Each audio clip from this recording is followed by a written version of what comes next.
Chapter 21. Christmas Day 1943. Proto-dawn on Christmas was a dilution of the blackness with the weak, yet insistent sunlight. Josephine knew she would open her eyes soon, yet she jammed them closed and held them shut to delay the day starting. It wasn't as if she disliked Christmas. She remembered her mum getting her a coat at a time that must have been Christmas, for snow was outside on the road between the two adjacent rows of cottages, and they had gone to a church service. It had been a lovely coat, blue, wool. Nothing had ever been as special. Josephine's mind drifted to Mount Pleasant, where Margaret Main had seemingly gone out of her way to neglect and exclude her. If that was the Protestant God, that she was so dutiful in her insistence on visiting every Sunday, then Josephine considered he wasn't doing a very good job. The air downstairs wafted upwards, mingling fresh air from an open window with the aftermath of the night's revelry. Josephine could smell the peat fire and cigarettes and spirit,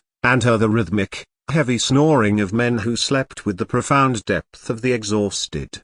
It was obvious to her now. Sitting still was not Josephine. She was not settled unless she was causing chaos. Ungentlemanly warfare was what Churchill had nicknamed the so. Get the job done in whatever way possible, by whatever means necessary. She would get the report done, with all the detail to satisfy Dudley Clark. She would leave them, to their war, and fight her own America. Why her brother William had not stayed she did not know. But to go, to flee all this, start again a broken bar something. But to do that she needed money, she needed means, and she got no money other than so expenses. And yet her primary object was not complete. Now would it be, sitting around in the damp, empty Highlands? Josephine was under no illusion that she was, in effect, imprisoned here, to be watched over. America. But first back to Colditz and get that infuriating man out and back home. And get to her brother William,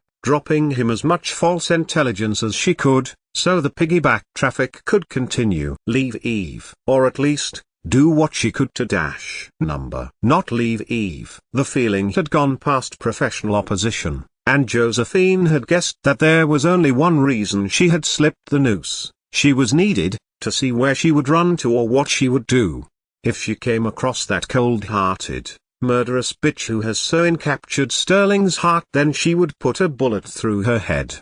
A broken bar, and Dudley Clark knew she would too. A broken bar, which is why Robbie had not barred her from training in the Corris. A broken bar. Josephine sat bolt upright, wishing, a second afterwards, that she hadn't. For the nausea began almost immediately afterwards. A broken bar. They wanted her back in the field. A broken bar. They wanted her to care about the Vosges massacre. A broken bar. Well, Dudley Clark, you want me out there? Then, I'll go, and make out that it was my own desire to be there. But, don't think I won't do it my way. And don't think I won't have an escape plan ready. There were plenty of people in America. Broken bar Boston, a broken bar New York, a broken bar prepared to take on an Irish refugee, particularly one adept at sabotage and explosives. Josephine would just have to find her way there. Once David Sterling was out of Colditz, and that would involve contact with Ronald McDonnell Douglas. Josephine moved through the shadows of her room searching for her clothes,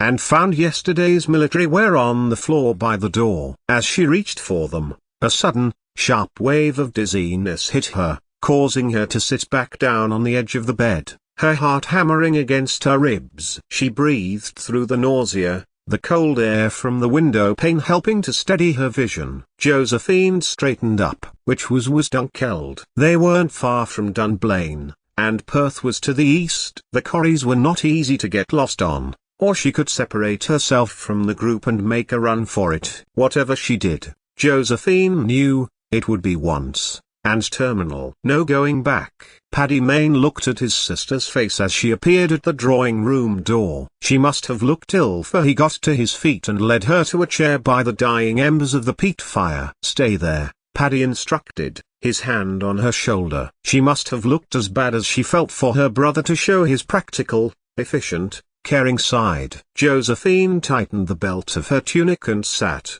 determined not to complain. Paddy was her blood, the finest soldier she knew, but he didn't understand how inaction was the death of her. Sitting, and accepting food and drink however nauseating, may convince him to allow her to, or at least not discourage her from, the training that morning.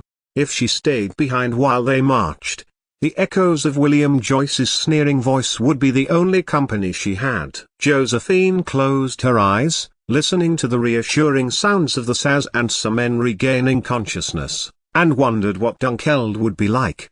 Home of ancient kings, that was what she had read in the book she had found in Earhouse's library. What was the betting that, just like Tara, it would be a mound of earth, or some hills? What would those ancient kings think of their modern-day descendants now anyway? When the men were called to order about an hour later, Josephine rose too, pulling on her thick wool socks, laced her boots and challenged Paddy to object, reaching for her Bergen and gun, and then marched to the side door of Earhouse, which creaked, a sharp protest in the silence. Josephine froze, holding her breath until the only sound was the wind howling through the eaves. She slipped out into the biting frost to rendezvous with the people she loved most in the world, and wondered. The highlands were transformed before her. Not for this part of the world a gentle quilt of childrain. Instead, white, opaque, brittle ice covered every blade of heather, turning the moor into a landscape of jagged glass. The air was so cold it felt antiseptic, burning her lungs as she took her first deep breath. Josephine was wobbly, her balance felt slightly off, a subtle shift in her weight that made the uneven ground treacherous. But as she struck out toward the first ridge,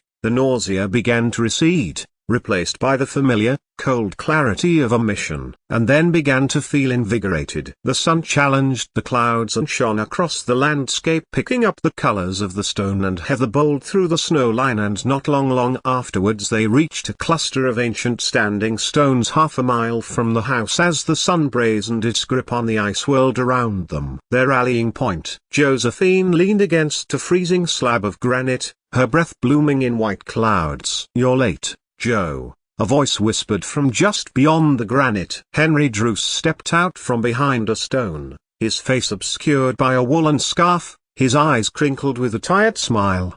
Behind him, Sadler and Gershaw were already checking their kit. None of them looked surprised. None of them mentioned Paddy's orders.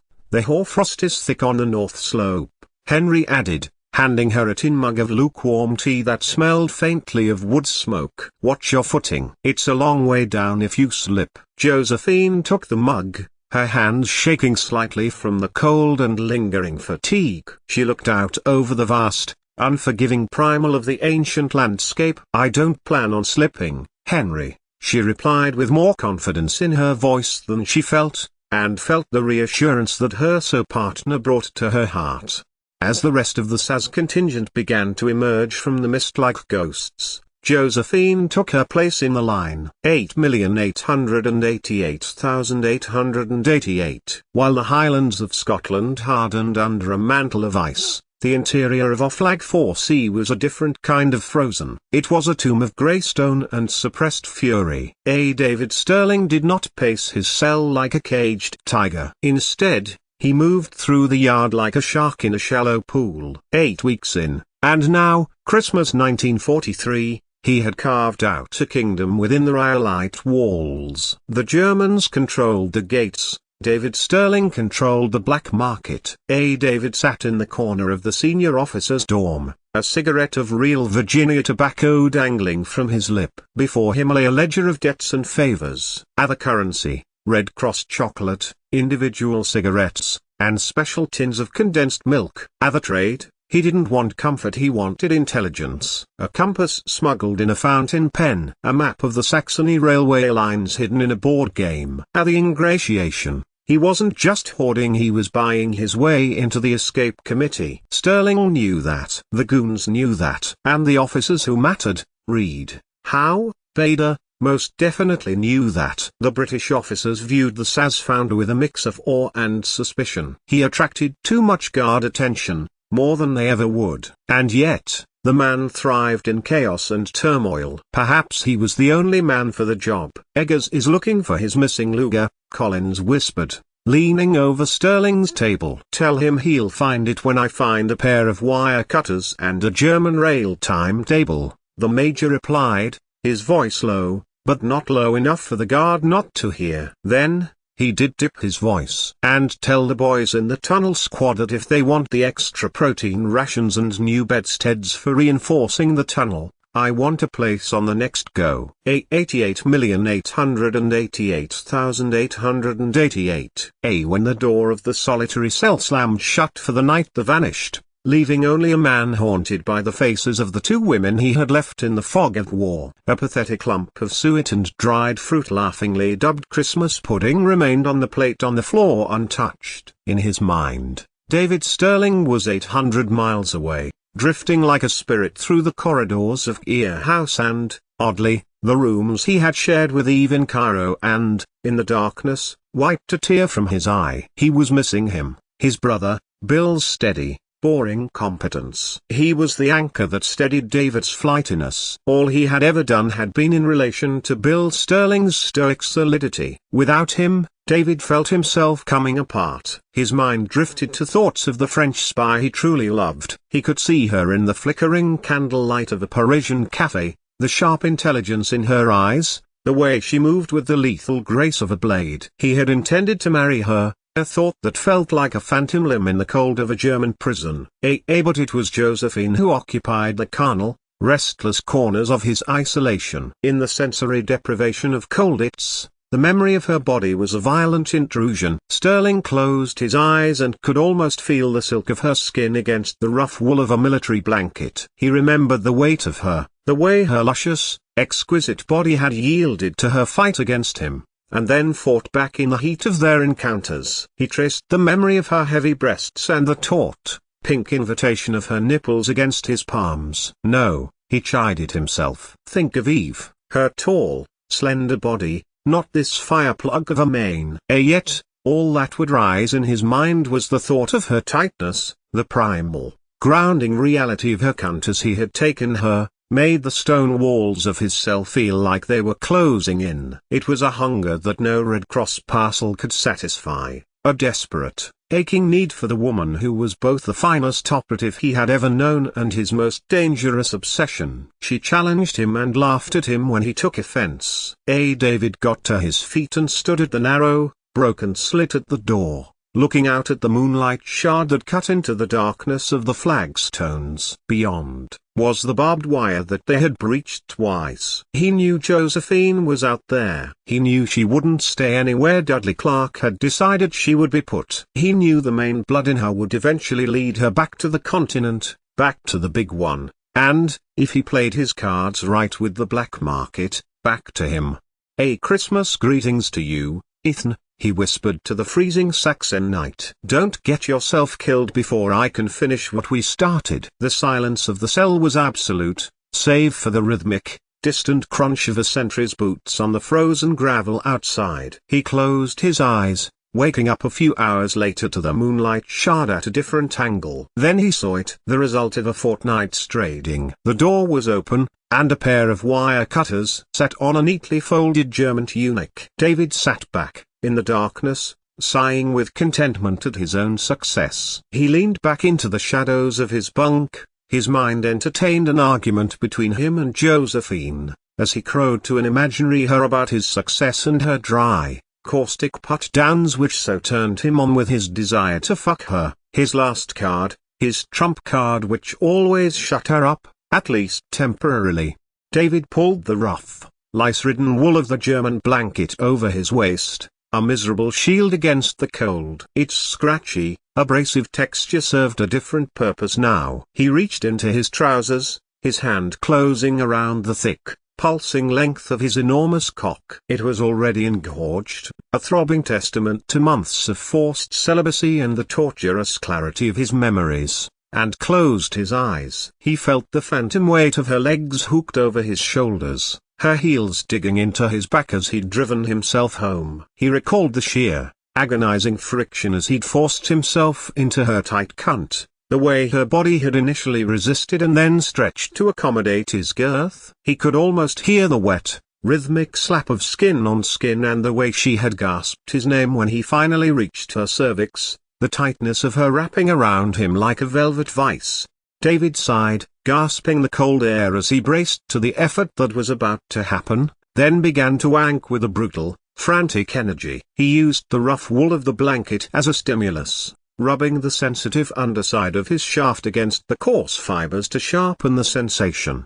His hand was slick now, thick pre-cum coating his bell and his length. Sterling gripped himself at the base, his knuckles white, and began to work his foreskin up and down with a violent, repetitive motion. He slid the skin over the flared, purple head of his cock, the lubrication making a wet, squelching sound in the quiet room. He thought of her heavy breasts swaying above him, the dark, hard nipples he had bitten in his haste, and the way her exquisite body had bucked underneath him. Sterling's only triumph over her, by taking her, dominating her body with his own.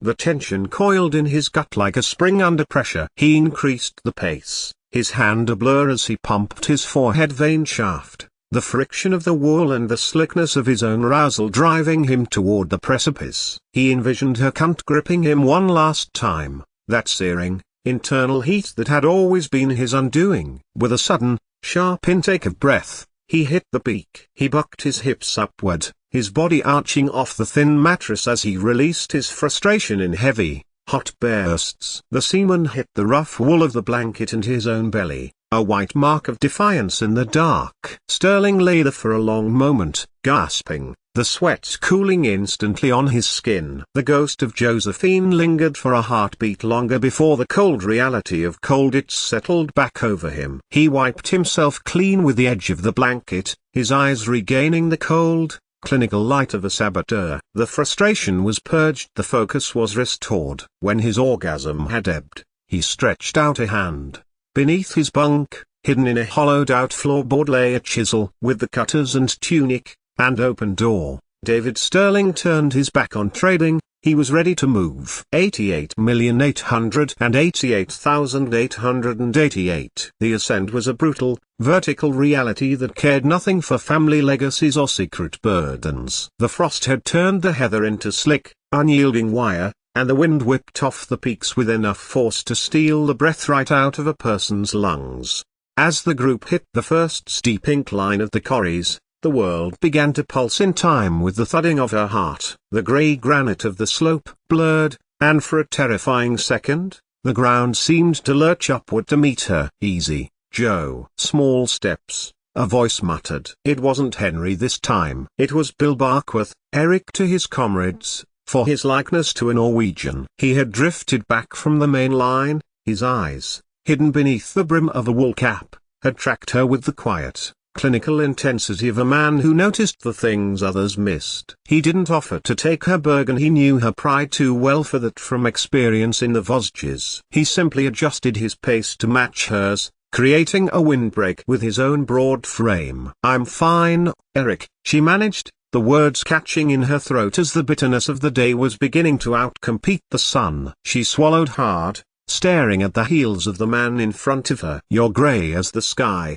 Barkworth replied, his voice low enough that it didn't carry to the others. He reached out, his hand steadying her elbow as she stumbled over a hidden root. "Paddy would have my head if I let you tumble down into the glen, but more importantly, you'd be no use to us with a broken neck." Josephine smiled. They knew, her so new, she was going back with them. Not if, but when. And regardless of what Prince Yuri thought, it would be later rather than sooner, for the big one, whatever that was, probably including all the Yanks and Canadians, Aussies and Kiwis, would be the highest priority. Whatever Galitzine wanted would be merely a piece of the puzzle. Good that he wanted to train in the snow and ice, for there was bound to be snow and ice in the Vosges, in the Black Forest, in Bavaria, in Saxony. And yes, they were at liberty to do as they pleased to find their comrades, whatever their fate had been. But they had to get out the first. They crested a small ridge,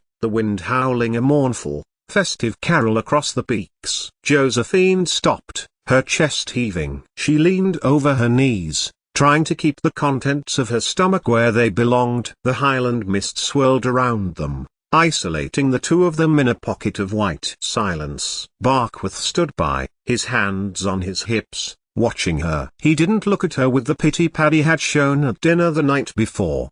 His gaze was more analytical, more grounded. "It's not just exhaustion, is it?" he asked softly. Josephine looked up, her face pale, her eyes defiant even through the haze of vertigo. "It's the war, Eric. It's the radio. It's everything." Barkworth murmured, his eyes lingering on the way she was standing, arms around her torso, somewhat protectively. "It's a lot for one soul to carry. But you're not carrying it alone today." But Eric put his hand across hers and she stopped. "Find out the cause," his gesture told Josephine. "Find out, and solve it, for it would do no one any good should you fall ill in the field." In the field. Her comrades were assured she was coming. Go in, finish the job. Get to America. The end. Eric reached into his pocket and pulled out a small, hard biscuit, tack as the sailors would call it, which was the kind that tasted of nothing but flour and salt. "Chew on this. It'll give your stomach something to do." Josephine took it, the simple dryness enough for her. "Don't tell Robbie I struggled." "Robbie a broken bar, Paddy?" Eric nodded. He gave a short, dry laugh that was lost to the wind. "Paddy Mayne is currently convinced he's the king of the Highlands and that you're tucked up in bed with a book. I've no intention of ruining his Christmas with the truth. But if you start to lag, you lean on me. Understood?" Josephine nodded, the dizziness finally beginning to settle into a dull, manageable ache. She looked toward the summit, where the rest of the ghosts were disappearing into the clouds. "Let's go," she said, her voice regaining its edge. "I won't have the SAS thinking the so can't keep up on a Sunday stroll." Barkworth smiled, a quick, fleeting thing, and gestured for her to lead. "After you, then. If you fall, you will fall on me and I'll catch you. Keep the pace steady. We've got a long way to go before we see the fires of Ear House again." 88,888,888. By the time the clock shambled into Christmas Day, the Sterling family home had attempted a festive veneer. A tree had been dragged in, smelling of pine and cold, but the atmosphere remained tethered to the war. Yuri Galitzine and Bill Barkworth were attempting to coax a carouse out of a bottle of Jura whiskey, while Franks and Armands debated the merits of the new parachutes. Josephine stood apart, watching the firelight dance in her glass of water. Paddy approached, a bottle of dark stout in his hand. He looked at her glass, then at her face, his gaze lingering on the slight paleness of her complexion. "You haven't touched the scotch," he said quietly, the rowdy laughter of the men providing a cacophonous veil. "Since when does a Maine decline a toast to the downfall of empires?" "Usjbetha," Josephine told him. "Welcome water." "I'd rather stick to the water. You can have the welcome." She held out the spirit to her brother. "Whatever this is, Bill Sterling's kept the best for himself. This tastes like the stuff Keating and Jones were distilling out of turnips with prophylactics and bits of bicycle." The lie was elegant, and Josephine looked at him, her eyes steady. "There's a shift coming, Robbie. I can feel it, like the pressure before a gale." Paddy grunted, leaning against the mantelpiece. "It's waiting. It rots the soul. We're built for the doing, not the sitting by the hearth." "Then let's stop sitting," she whispered. "I've been looking at the maps again. January. The frost will be at its deepest. The guards will be huddled inside their skins. That's when we can take him." "Is David Sterling all you think of?" "He was my objective," Josephine emphasized. "And I failed. So whether or not Clark or Bill Sterling or any of them tell me what I am and I am not allowed to do, I'm going back for him, Robbie."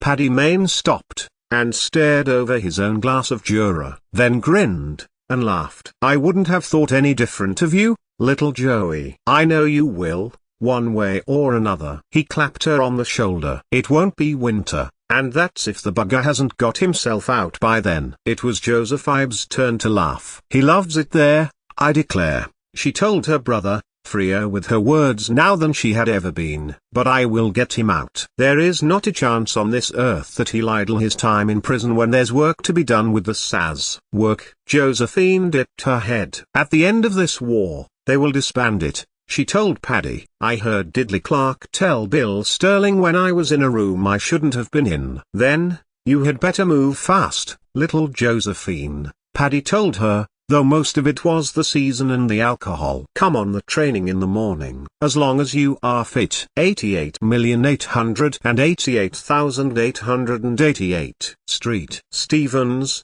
December 1943. The summit was a desolate altar of black rock and swirling white. At the peak of the Khoi, the wind was a physical weight, screaming through the crags and whipping the ice into stinging needles. The men gathered in the lee of a massive granite outcrop, huddling together for warmth. Bill Barkworth unscrewed the top of a battered thermos, the steam from the tea vanishing the instant it hit the air. He poured a cupful and passed it to Josephine. "To the day," Barkworth muttered, his eyes checking her face. Josephine took the cup, her fingers numbing. She stood at the edge of the precipice, looking out over the grey expanse of the highlands. She didn't feel the cold, rather she felt warmth, born of purpose and determination. Closing her eyes, she didn't see the snow. She saw the way the light had hit David Sterling's face in the map room back in Cairo, that particular, arrogant tilt of his head when he thought he'd outmaneuvered her. She could almost feel the rough texture of his hands against the silk of a map, and the way his sneer wasn't a mask of cruelty, but a challenge that made her blood sing. It was a memory that lived in her marrow, a fierce, quiet ache that was far more dangerous than the Gestapo. She didn't just want to rescue the commander, she wanted to tear down the walls of Colditz with her bare hands just to see him look at her again with that infuriating, brilliant spark of recognition.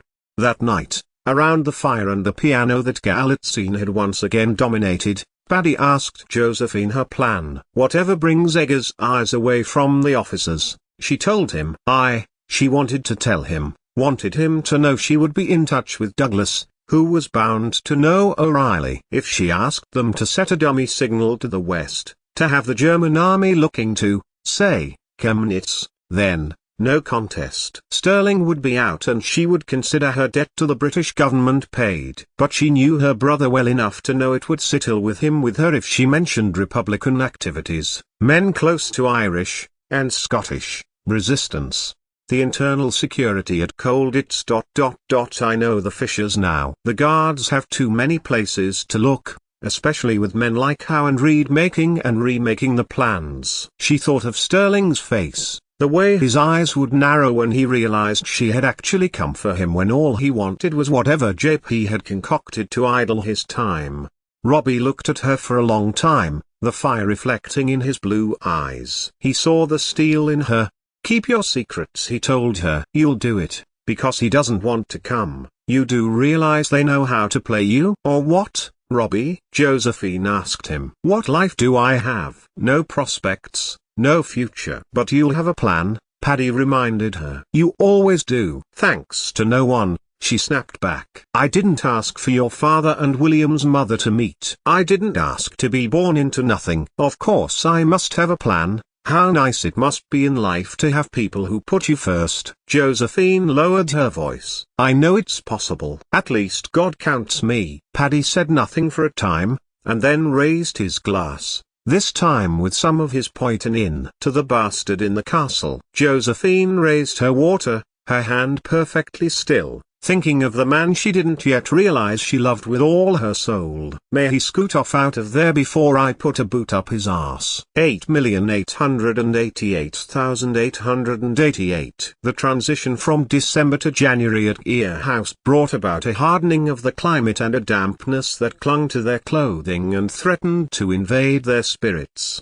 So tired, that was how Josephine was feeling in that week before Hogmanay. Yet the determination to succeed drove her on. Go, kill, return, go again. A broken bar. In the map room, a converted area of the drawing room with silk maps of Europe permanently laid over desks and table, the air was brittle, stiff. A division had broken out, undeclared, cold as the environs, about their departure date. Galitzine was speaking as if they would be going within a fortnight. Bill Sterling, on the other hand, as if the matter was up in the air, and battered away any mention of departures and timings. Josephine stood over the topographical surveys of Colditz, her finger tracing the contours of the Mulder River and the exits she knew existed. Beside her, Henry Druce leaned in, his shoulder brushing hers with the easy, battered familiarity of their shared trauma in Musi. They were two sides of a tarnished coin, both still seeing the rooms of the dead and the dying,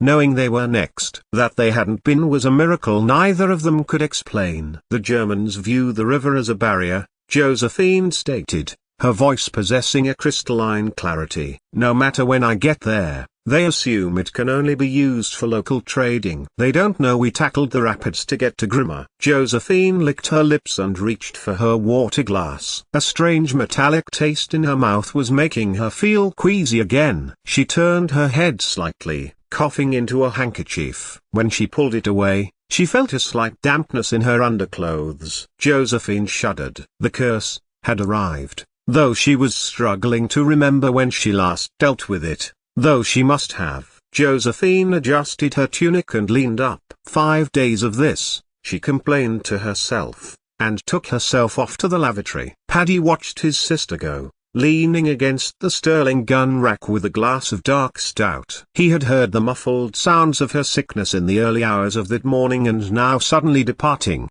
an edginess to her. He said nothing, his silence a heavy, brotherly shield. Then he crossed to the maps. Right then, Paddy declared, his hand slamming down on the map with the finality of a gavel. We go in the winter, as the prince holds. I will put this torch in like myself to clear some hurdles. A cheer arose, half-heartedly from the effort of training, but unanimous nonetheless.